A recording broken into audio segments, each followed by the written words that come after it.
A casually dressed black woman, wearing nothing fancy, was escorted out of Rodeo Drive's most exclusive boutique by a sharply tailored store manager in an Italian suit. Whispers rippled through the showroom as every customer's gaze followed her. "People like you don't belong here," he sneered, his contempt on full display. Danielle held her head high, walking through the crowd with unshakable dignity, though her heart ached. An hour later, a black SUV with tinted windows rolled to a stop outside. Her billionaire husband stepped out, straightened his designer tie, opened the door, and strode toward the boutique with an air of authority no one could challenge.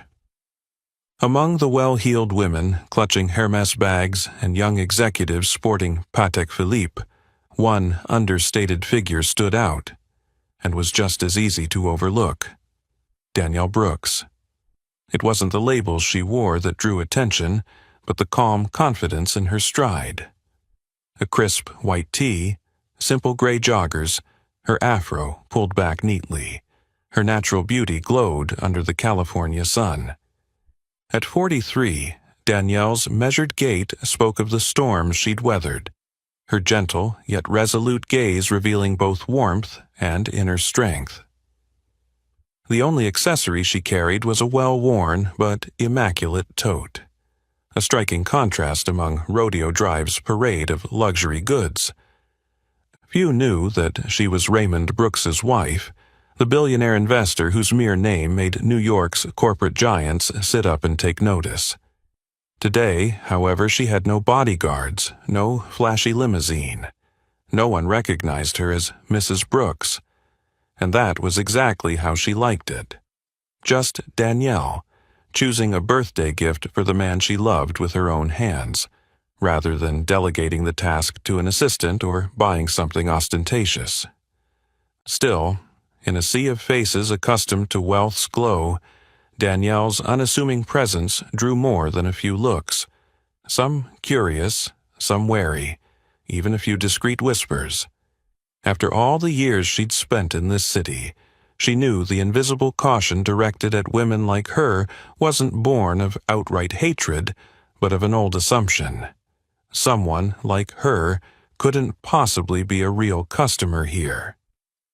But Danielle refused to let those glances slow her down.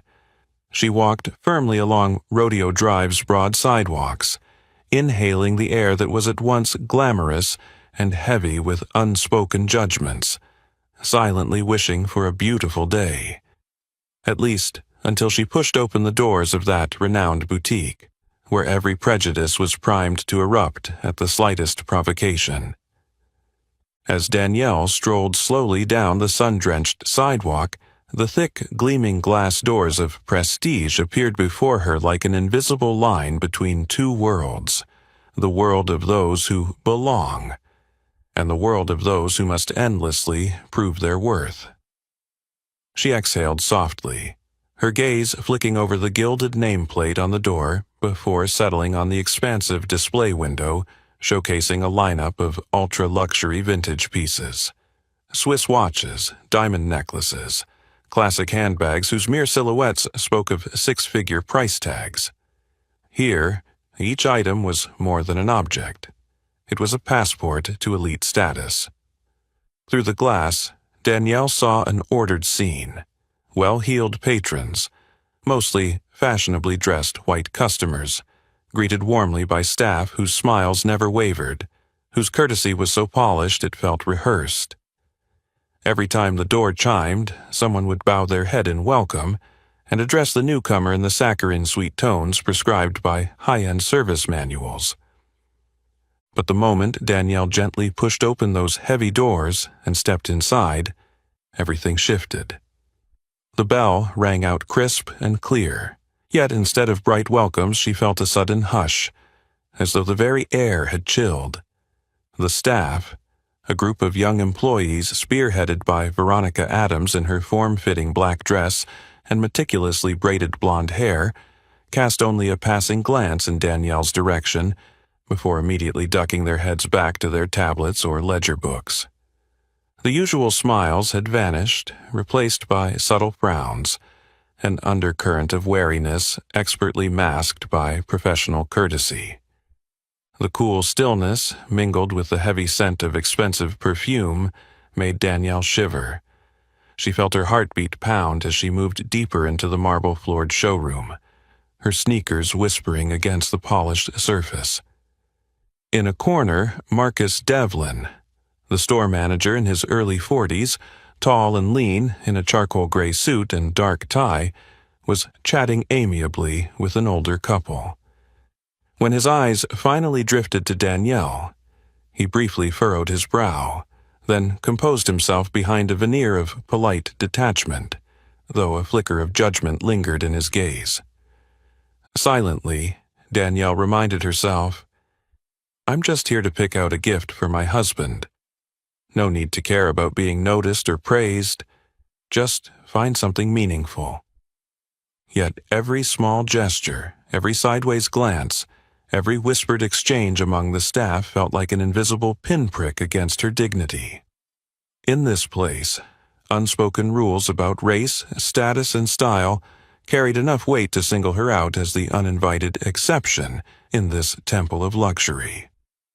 What Danielle didn't know was that her unassuming presence today would shake Prestige's gilded facade and force those perched atop its pinnacle of privilege and prejudice to confront questions about humanity and kindness they had long ignored.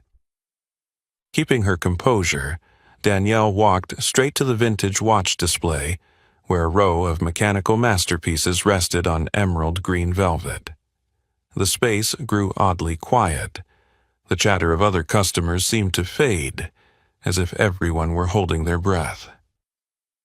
Behind the counter, Veronica Adams, the sales associate in a figure-hugging black dress and impeccable makeup, watched patrons with a practiced eye, but never hid the judgment she reserved for anyone she deemed out of place.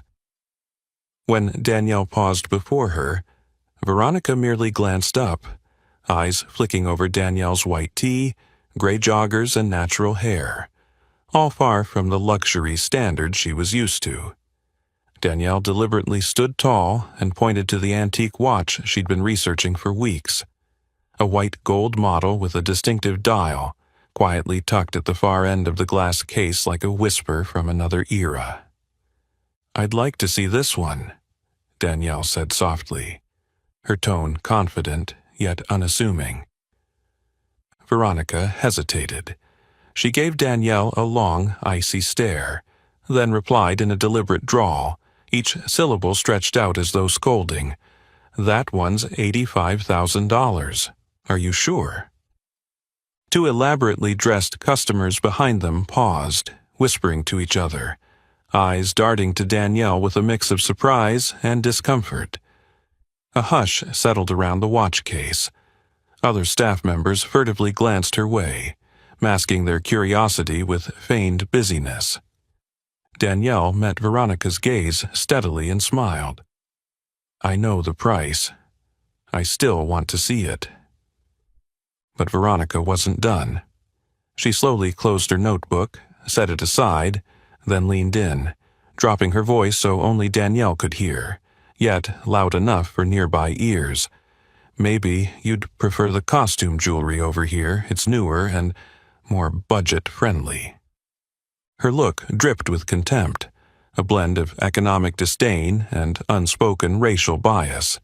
To Veronica, a casually dressed black woman like Danielle could never be a real customer, no matter how poised she appeared.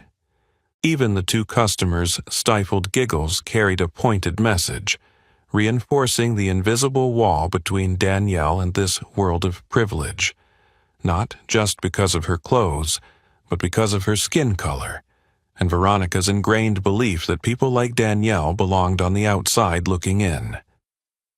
Veronica's words, though softly spoken, pierced Danielle's pride like needles, reminding her of every past moment she'd been underestimated for failing to meet this society's narrow standards. In that instant, Danielle realized the true challenge wasn't the watch's price. It was how she would respond to this cold prejudice.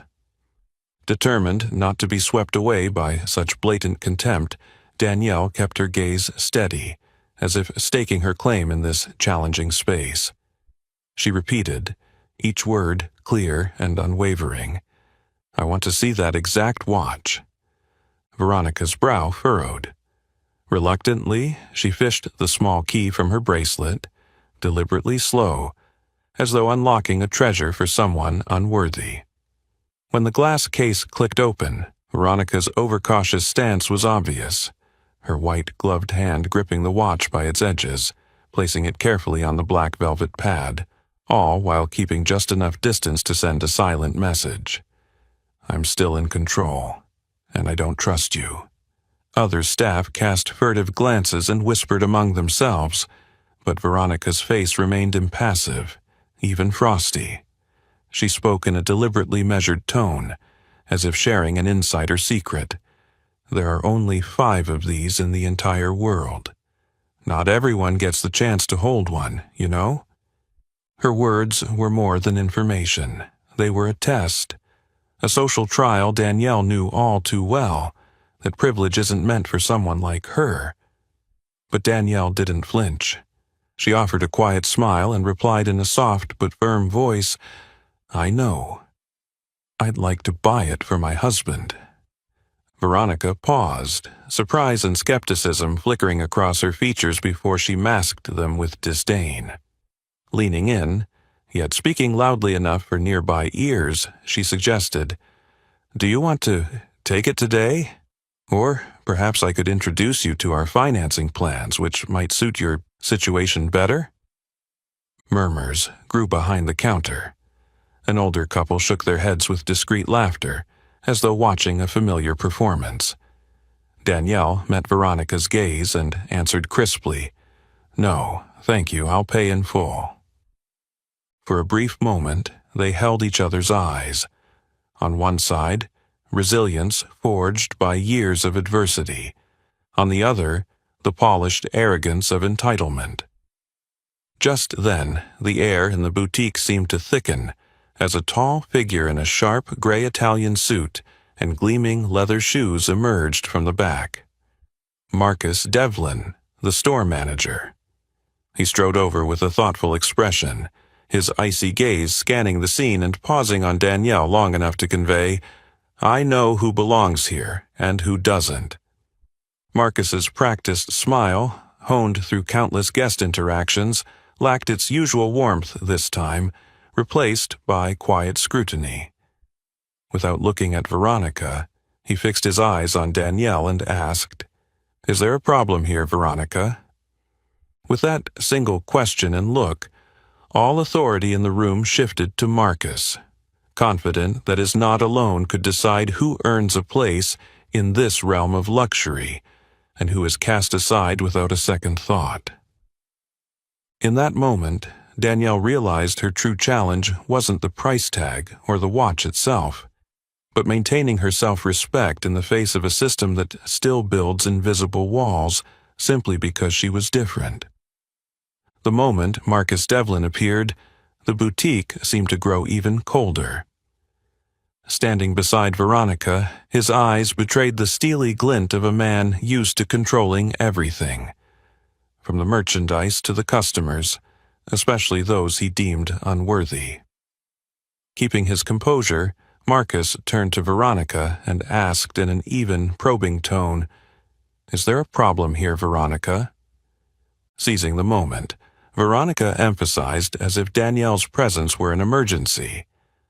"This customer wants to buy the Chronomaster watch, Marcus, the very piece you instructed us to reserve only for qualified clientele." By stressing the word customer, Veronica signaled, "She's not a real buyer." Marcus's gaze shifted to Danielle, appraising her slowly from head to toe, lingering on her simple white tee and well-worn tote, every glance a public judgment unmasked. He offered a polite but frosty smile, then lowered his voice, laced with thinly veiled sarcasm. "I'm sorry, ma'am. For items of this caliber, our policy requires financial verification. At minimum, a platinum card or a bank account with corresponding limits. I hope you understand." As he spoke, Marcus folded his arms, erecting an invisible barrier between Danielle and his domain. His words, his smile, his stance all conveyed the same message. I don't trust you because you don't belong here. He didn't bother to hide his doubt. His eyes scanned Danielle like a price barcode and dismissed her as unqualified. Marcus continued in an icy, mocking tone. We've had cases of outsiders coming in merely to snap photos for social media or to show off. Boutique Prestige prefers to serve customers who truly appreciate the value of our products and our brand. A handful of patrons behind them were now paying attention, some scoffing, others furtively recording the scene on their phones as if it were a comedy.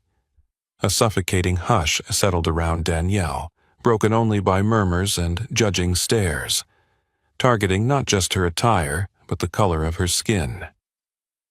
Danielle straightened her shoulders, feeling the tide of discrimination rising around her, clear and unabashed. She understood that this place, even bathed in crystal chandeliers and scented with luxury perfume, wasn't grand enough to conceal its long-standing biases about power, race, and so-called class. And in that moment, Danielle knew. Today, every step she took and every word she spoke would stand as a quiet affirmation of human dignity against a system built to exclude outsiders like her. Despite the undercurrent of growing prejudice, Danielle stayed composed, determined not to let her inner fury get the better of her. She answered gently, each word underscored by reason and self-respect. I didn't bring my platinum card today because I only plan to pick up my husband's birthday gift before lunch with him. He'll be joining me shortly.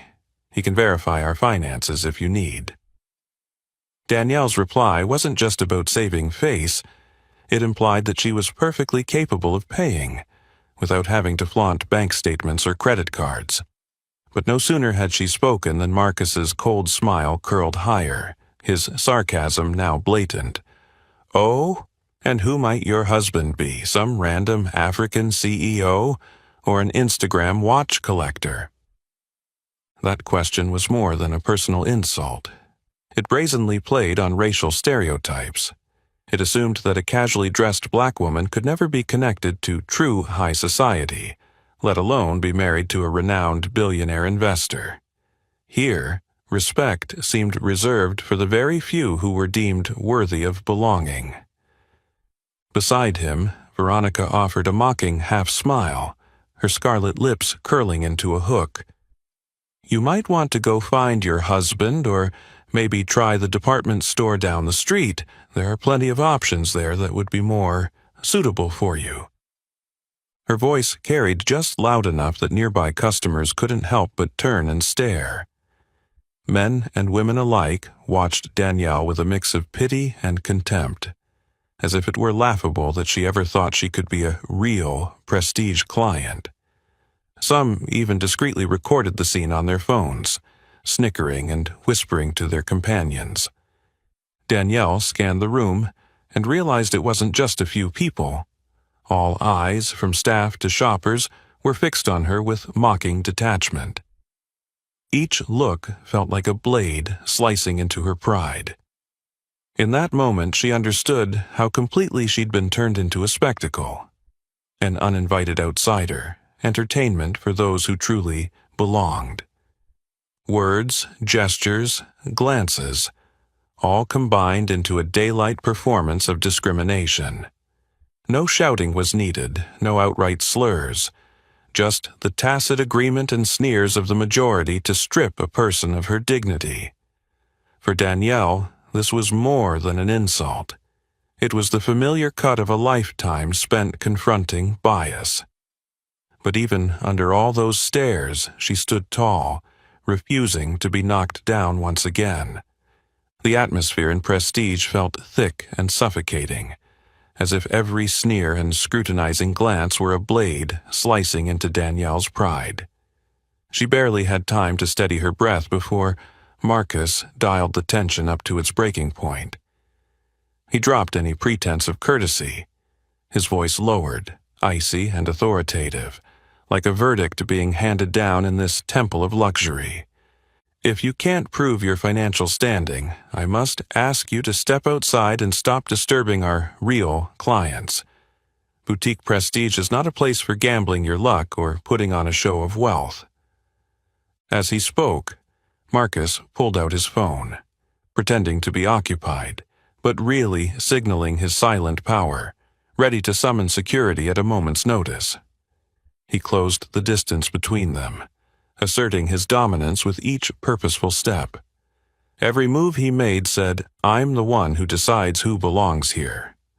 His tone softened only to sharpen with contempt as he continued, eyes glinting with disdain. "We do not serve those who fail to meet our standards, especially those who seek attention simply by standing out. Here, everything has its criteria." His words weren't just directed at Danielle, they were a broadcast to the entire store. "We don't welcome anyone who isn't like us." That prejudice had shed any pretense of subtlety. It was a razor that cut through all her defenses, striking at the heart of her confidence and dignity. Nearby, a middle-aged white woman in a Chanel dress covered her mouth to whisper to her friend, her clipped laughter carrying clearly to Danielle's ears. "It's ridiculous, someone like her thinking she can buy designer goods." Those words didn't need to be shouted. Their weight was amplified by the unspoken agreement of the room, the knowing smiles of the real customers, and the complicit silence of the staff. In that moment, Danielle ceased to be a proud billionaire's wife, a strong mother of two, or an independent modern woman. She became exactly what they wanted her to be, an outsider, a casually dressed black woman, warped by the lens of their prejudice. Humiliation washed over her, not just from their words, but from the sense of being exposed before a crowd. Her achievements, her worth, every part of her identity was reduced, denied by nothing more than their stares and attitudes. Danielle felt it clearly. This was no longer just a fight to buy a watch, but a struggle to preserve her own identity, dignity and pride against a world that still measures people by appearance and race. The slurs hanging in the air left Danielle gasping for breath. Every nerve in her body screamed, her heart pounding in her chest, yet her face remained calm. She knew all too well that reacting or speaking up now would only deepen her humiliation and feed the depraved satisfaction of those waiting for a spectacle. She slowly drew her gaze inward, lifted her chin, and silently vowed not to shed a single tear in front of them. Under the weight of dozens of judging eyes, Danielle chose silence. She turned on her heel and walked straight out of Prestige, striding across the red-carpeted foyer without looking back.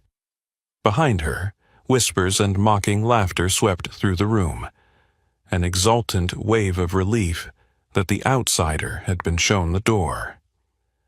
At the entrance, Marcus still had one last blow. With a cruel smirk, he called out loud enough for everyone to hear, "This place isn't for people like you. Next time, dress the part if you want to come in, okay?" Those words, "people like you," struck her hardest, a slap to her dignity that spoke both of class prejudice and a deeply ingrained racial bias. Danielle stepped out through the thick glass doors, feeling as if her hard-earned confidence and self-worth had been snatched away in an instant. The midday sun on Rodeo Drive felt merciless now, scorching both the street and the anger simmering within her. She paused, inhaled deeply, trying to reclaim a shred of balance in a world that had just betrayed her. Then, like twisting the knife further, she saw through the window Marcus, Veronica, and their co-workers huddled together, pointing at her and bursting into gleeful laughter. Their words cut like daggers. That country bumpkin, thinking she could buy anything here. This wound was no longer personal. It was the stain of an entire system built on prejudice and privilege. Danielle stood under the harsh sun among strangers, fully aware she'd been cast out of their world. Not for lack of means, but simply because she wasn't one of them. And yet, in that moment when every ounce of her pride felt drained, a spark of resistance lit in her eyes. She promised herself she would not let these people define her worth, or allow one humiliating morning to dictate her life. Deep inside, something far greater was awakening. Danielle stood there under the blazing sun, every stare from behind the glass feeling like 1,000 cold needles, when a gentle, sincere voice suddenly spoke at her side. "Are you all right?" She turned and recognized the familiar face of Lauren Whitaker, the acclaimed actress whose strong on-screen roles Danielle had admired for years. Lauren had clearly witnessed the entire ordeal. Her eyes held not curiosity, but genuine outrage. Stepping closer, Lauren's voice trembled with indignation. "They were absolutely outrageous, Danielle. I'm so ashamed on their behalf. No one deserves to be treated like that, especially because of how they look or the color of their skin." Those few compassionate words, spoken amid the bustling street, became a lifeline for Danielle's turbulent emotions. Having someone from inside this world stand with her didn't erase the hurt, but it broke the wall of isolation just enough. Danielle managed a shaky smile, her lips trembling. Anger at the insult, the sting of trampled dignity, and the deep injustice, all of it swirled inside her. Yet she knew these feelings were not hers alone. They were the scars carried by countless black people across generations who'd endured prejudice in places that prided themselves on refinement and fairness. Lauren looked deeply into Danielle's eyes and gently touched her arm, a silent gesture of solidarity. No more words were needed. That simple act of empathy soothed a bit of the storm inside Danielle. "Don't let them define you," Lauren whispered. "Your strength is what truly makes you remarkable." Danielle nodded, grateful, yet maintaining the dignified space she needed. She was thankful to Lauren, but understood that only she could decide how to move forward. With that, Danielle began to walk, slowly, down the Rodeo Drive sidewalk, head held high. She refused to let any gaze knock her off balance. Some battles, once you bow your head, it's hard to lift it again. That small hand on her arm, though tiny against an uncaring crowd, reminded Danielle that there are still those brave enough to stand against injustice, and even a single moment of that kindness can ease the chill of exclusion. Just as Danielle's figure disappeared around the corner, her lingering confusion and bitterness still clung to her features. A sleek black SUV rolled to a stop at the curb on Rodeo Drive. The door opened, and Raymond Brooks stepped out, his every movement sharp and confident, his gaze cool with the seasoned resolve of the billionaire who'd conquered Wall Street with sheer intellect and unyielding will. He traveled without entourage or bodyguards, preferring discretion, yet his presence commanded notice even in passing. Raymond scanned the street as he emerged, catching wary glances from nearby pedestrians. In business circles he was known for his principles, fair yet ruthlessly protective of his family. He looked up at the towering glass facades overhead, telling himself he only wanted a peaceful lunch with his beloved wife, the woman who'd stood by him through every storm of life and commerce. Before he could call for Danielle, a middle-aged woman with an air of refinement hurried over. A regular at Prestige, she'd witnessed everything. Leaning in with concern, she whispered, "Excuse me, are you Raymond Brooks? Your wife?" She was just escorted out of Prestige. It was awful. They humiliated her simply because she didn't fit their usual clientele. It was so unfair. Raymond's lips tightened into a thin line, his eyes growing colder. He nodded his thanks, then turned his steely gaze back to the boutique. Through the polished glass, he observed details most passers-by would miss. Marcus Devlin, standing with crossed arms beside Veronica, both laughing with colleagues as they pointed toward the street where Danielle had disappeared. Marcus's expression was not just proud, but viciously triumphant at having driven someone out of his domain. Raymond noted every nuance, the huddled whispers of the staff, the way a few younger sales associates glanced away when they caught his eye. Even the mocking smiles of certain patrons still discussing the peculiar appearance of a casually dressed black woman in their midst. A restrained fury built beneath Raymond's calm exterior, his heartbeat hammered with anger and sorrow for his wife, who'd fought so hard to uphold her dignity in a world eager to judge and segregate. He knew that, with his power and reputation, a single gesture could strip away every mask in that boutique, but he refused to rush in. Instead, he watched and listened, letting each nuance expose the true nature of a system that judged people by prejudice rather than genuine worth. In that moment, Raymond Brooks was more than a billionaire. He stood as the representative of all who've been cast aside or demeaned for failing to meet the white, power-driven standards of society. He squared his shoulders and prepared to enter Prestige, not just to demand justice for his wife, but to show the world that once the truth is laid bare, there is no place for cowardice cloaked in privilege.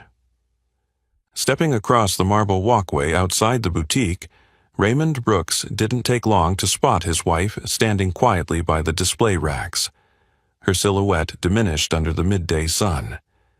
Danielle held herself rigidly, lips pressed together, hands clasped at her side. But with a single look, Raymond knew. In the dazzling streetlight, her usual strength was laid bare like never before. He approached and rested a warm hand on her shoulder. His presence felt like a silent fortress against the wounds in her heart. He didn't speak immediately, understanding that some things need no words, only felt with the heart. Danielle looked up, her moist brown eyes shining, voice trembling yet resolute. "They didn't just doubt me, Raymond. They mocked me for being black, for dressing simply. I thought I was used to stares like that, but today they made me feel like I didn't deserve to exist in this world." Her voice wavered, soft as waves lapping against stone. Raymond listened in silence, veins tightening as he reined in his anger. He sensed that Danielle's pain was more than a personal wound. It was emblematic of an entire community subjected daily to the cruelty of prejudice. Raymond looked deeply into her eyes, his gaze fierce, and spoke in a low voice that carved itself into the air. "I won't let this happen again. Not to you, nor to anyone else. You shouldn't have to endure their judgment or discrimination another time. No one has the right to strip another person of dignity with bias and arrogance."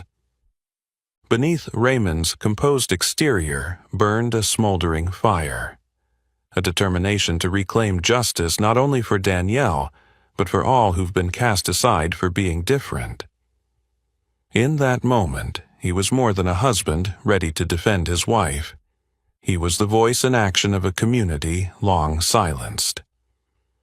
Further down the block, the boutique's glass doors still gleamed with a cold light, but in Raymond's arms, Danielle found the comfort and strength to face not only a humiliating afternoon, but an entire system that had never recognized the true worth of its outliers.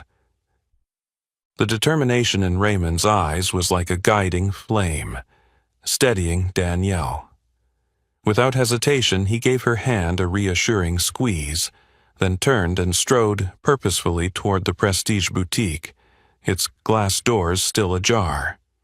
Inside, the showroom glowed with crystal lights, yet felt as cold as an invisible courtroom.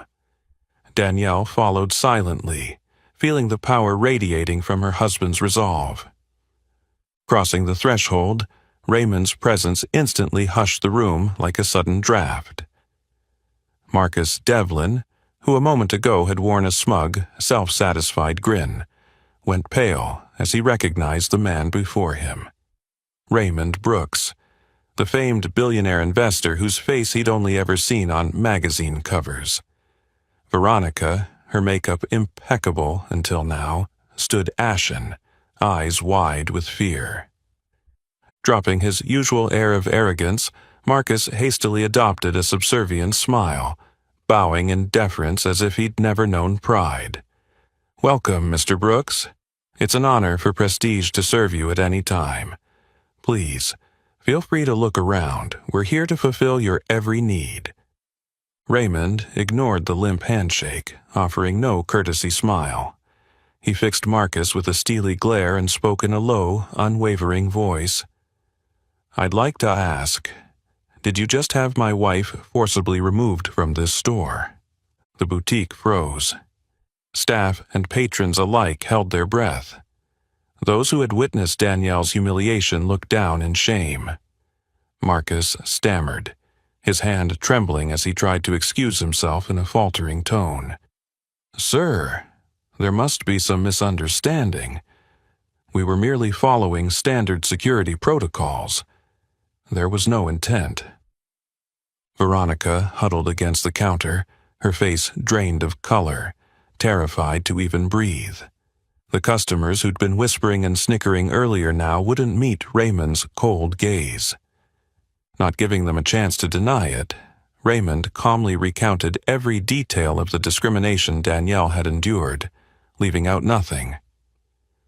"My wife was suspected, insulted, and then expelled from this store, simply because she is black and dressed more casually than your usual white clientele.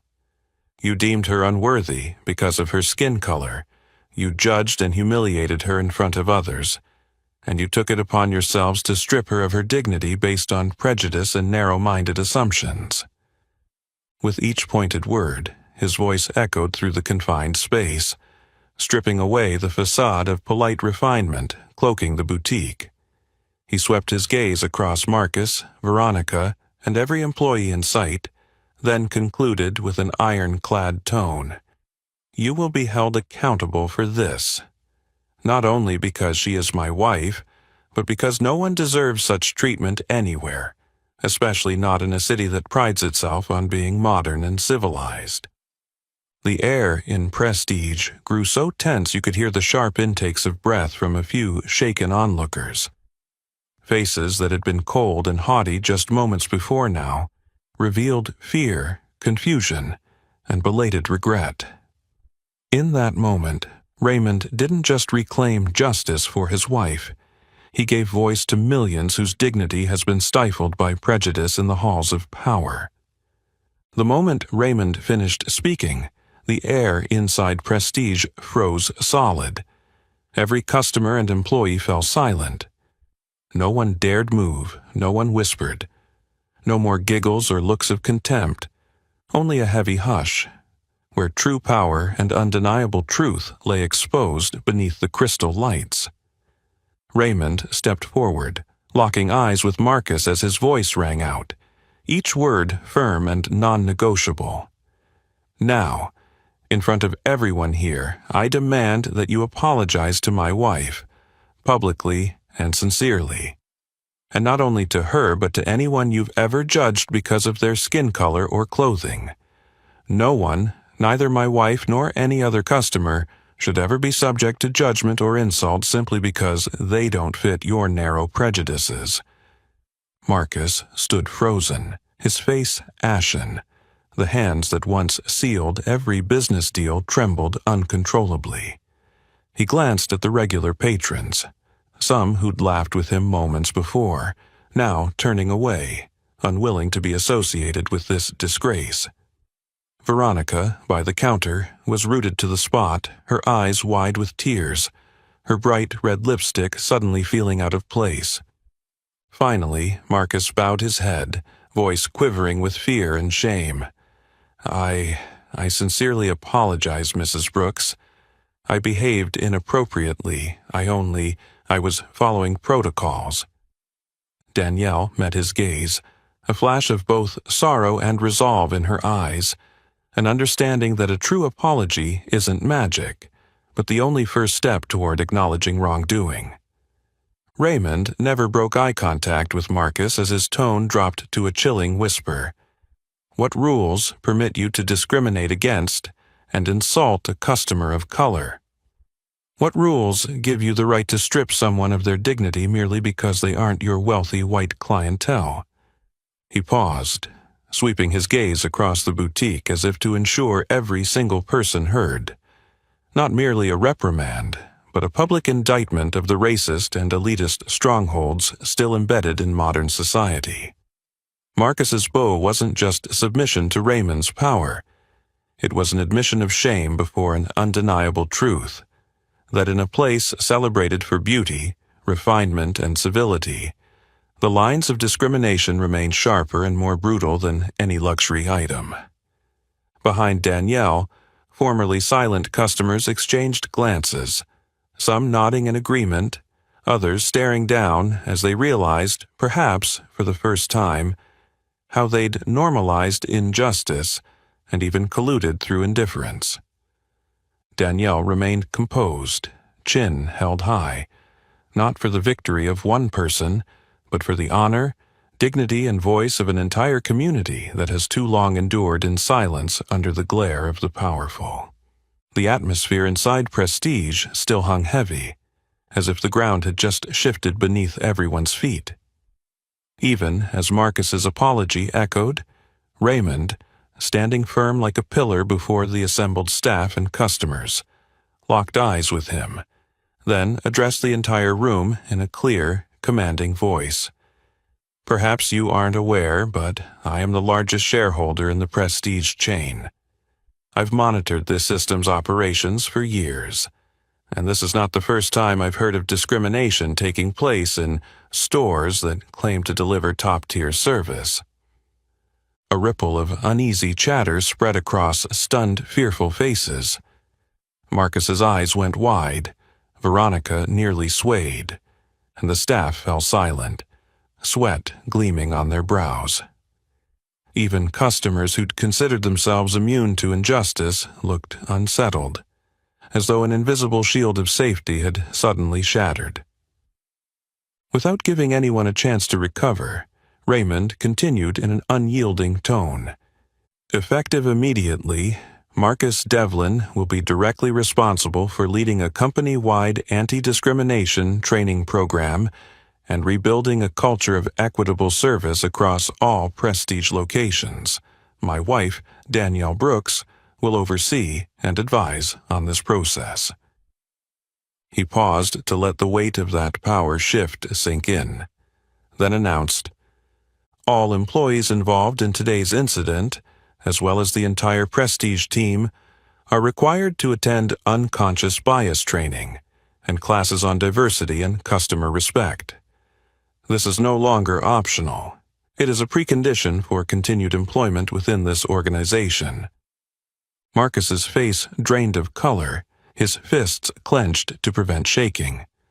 Veronica stared at the floor, her lips pressed tightly together in shame. Other staff exchanged looks. They all understood that today would be remembered as the moment a service culture long accustomed to preserving privilege and excluding outsiders began to change. Danielle watched each reaction, feeling no personal triumph or vindictiveness. She realized that this shock wasn't just a rebuke to those who'd insulted her. It was a genuine opportunity to awaken an entire system. It was the price of arrogance, and the first step on a long journey toward a fairer, more inclusive environment that respects every individual, regardless of background, skin color, or personal style. In Danielle's gaze shone not only the pain she'd endured, but a spark of hope that no one else would ever have to stand alone on a sidewalk, humiliated for not fitting some outdated standard. Beside her, Raymond squeezed her hand, his silent vow that change was coming, not through empty words, but through real power, concrete action, and public accountability. The air inside Prestige seemed to stand still as Marcus bowed his head, hands trembling as he carefully wrapped the vintage watch and handed it back to Danielle. Every meticulous fold of tissue paper, every luxury label, once reserved only for the most elite clients, now spoke a silent apology, a belated recognition of human worth above all outward trappings and privilege. The other staff stood statuesque, no one daring to meet Danielle's or Raymond's gaze, or even glance at one another. Veronica clasped her hands before her chest, shame evident in her eyes. There was none of the self-satisfaction she once had when deciding who was worthy of service.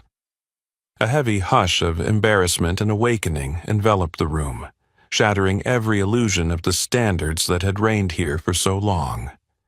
When the Brookses stepped out, the heavy glass doors closing behind them marked not just the end of a personal confrontation, but the beginning of a new chapter in everyone's consciousness. From white patrons to customers of color, from veteran employees to newcomers, all eyes followed Danielle, no longer with judgment or pity, but with admiration, reflection, and even gratitude for witnessing a genuine moment of change. Outside the boutique, Raymond and Danielle walked hand in hand into the flow of pedestrians on Rodeo Drive, heading to their favorite quiet corner in a familiar restaurant, where leather chairs had borne witness to countless shared confidences during hard times. Only once their late lunch had settled did Danielle lean close and whisper, "Do you think we went too far today? Maybe. We embarrassed them. Even hurt them." Raymond squeezed her hand, eyes full of sincerity, and replied calmly, "No, Danielle. No one in this world deserves the treatment you got today, no matter who they are, what they wear, or the color of their skin. Sometimes one right action is enough to change a whole generation of mistaken thinking." News of the Brookses swept along Rodeo Drive, becoming the talk of every shop, cafe, and friend group, as a reminder. Never underestimate anyone, especially women of color, because behind simplicity there can lie real power, dignity, and a heart courageous enough to stand up for justice. That day, the greatest gift Danielle, and countless others like her, left behind wasn't an expensive watch or any luxury item, but a model of self-respect, compassion, and the bravery to refuse to bow before injustice. That is humanity's true treasure, a beacon for those still lost in a world of judgment and prejudice. And perhaps the most important lesson to remember: a person's greatest value does not come from their wallet, skin color, or status, but from their dignity, empathy, and the courage to say no to injustice. If you found meaning in this story, don't forget to like, share, and subscribe to keep journeying with us as we spread these human and social justice values. Thank you for watching, and remember, true worth always begins in the heart.